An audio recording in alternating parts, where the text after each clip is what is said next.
మోహన్ బాబు ఇంటి వద్ద ఉద్రిక్తత నెలకొంది. మంచు మనోజ్ గేట్లు తన్నుకుంటూ లోపలికెళ్లగా సెక్యూరిటీ వాళ్లను అడ్డుకున్నారు.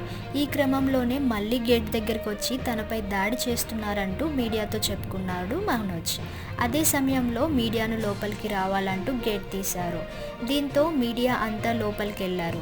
అదే సమయంలో తీవ్ర కోపావేశంతో ఉన్న మోహన్ బాబు దగ్గరికి ఓ మీడియా ప్రతినిధి వెళ్లి లోగో పెట్టడంతో వెంటనే ఆ లోగో లాక్కొని ఆ విలేకర్పై దాడి చేశారు. అయితే తాజాగా అందుతున్న సమాచారం మేరకు మోహన్ బాబు దాడి చేసిన రిపోర్టర్ పరిస్థితి కాస్త సీరియస్గానే ఉందని అంటున్నారు.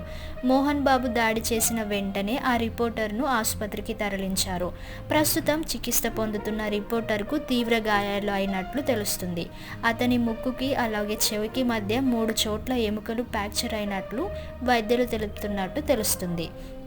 మరోవైపు మీడియా ప్రతినిధులపై మోహన్ బాబు దాడి చేయడాన్ని జర్నలిస్టు సంఘాలు తీవ్రంగా ఖండిస్తున్నాయి.